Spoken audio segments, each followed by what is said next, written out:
आज का जो सुप्रीम कोर्ट का ऑर्डर है, जो जजमेंट है, वो कई मायनों में ऐतिहासिक है। ऐतिहासिक इसलिए कि कोर्ट ने माना है इस चीज़ को कि कैसे पॉलिटिशियंस और ब्यूरोक्रेट्स किस कदर जंगल को बेच रहे हैं, किस कदर जंगल में आप एक कह सकते हैं एक आपाधापी मची हुई है और पर्यावरण के नाम पे और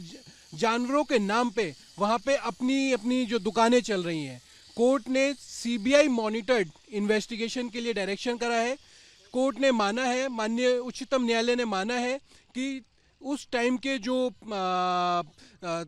मंत्री थे, वन मंत्री जो थे वो और साथ में कुछ भ्रष्ट ऑफिसर्स ने मिलके कॉर्बेट का एक तरीके से कह सकते हैं बहुत ज़्यादा डैमेज किया है, वहाँ की इकोलॉजी को डैमेज किया है, वहाँ की वाइल्ड लाइफ को डैमेज किया है, वहाँ के हैबिटेट को डैमेज करा है। और कोर्ट ने इसीलिए डायरेक्शन दिया है कि सीबीआई जो इन्वेस्टिगेशन करेगा उसकी रिपोर्ट सुप्रीम कोर्ट को देगा। साथ में कोर्ट ने यह भी कहा है, एक कमेटी को कॉन्स्टिट्यूट करा है और ये कहा है कि जिस तरीके से अगर क्या सफारी बनेगी या नहीं टाइगर रिजर्व के बफर एरिया में, इसके लिए कोर्ट ने एक कमेटी को कॉन्स्टिट्यूट करा है और उनसे कहा है कि आप अपने एक्सपर्ट्स को लेके ये हमें मशवरा दें और कंडीशंस रखी कि किस तरीके से और क्या क्या सावधानियां बरतनी चाहिए जिससे कि जंगल भी बचे और इको टूरिज्म भी हो। साथ में कोर्ट ने कहा है कि एनटीसीए की 2019 की गाइडलाइंस जो कि टाइगर सफारी को बढ़ावा देती थी और कहती थी कि वो टूरिज्म एक्टिविटी करे,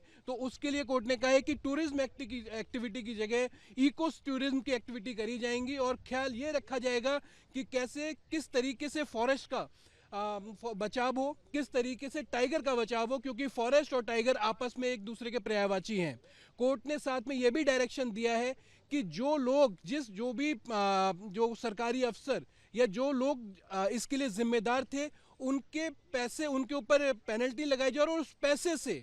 वहाँ का सारा रेस्टोरेशन करा जाए। इस महीने में सुप्रीम कोर्ट का आज का ये ऑर्डर ऐतिहासिक है और इससे एक मैसेज जाता है पूरे इंडिया में कि जो जंगल है, जो टाइगर्स है या जो वाइल्ड लाइफ हैबिटेट है, अगर कोई नहीं देख रहा तो सुप्रीम कोर्ट है और वहाँ पे आपकी अर्जियाँ सुनी जाएंगी।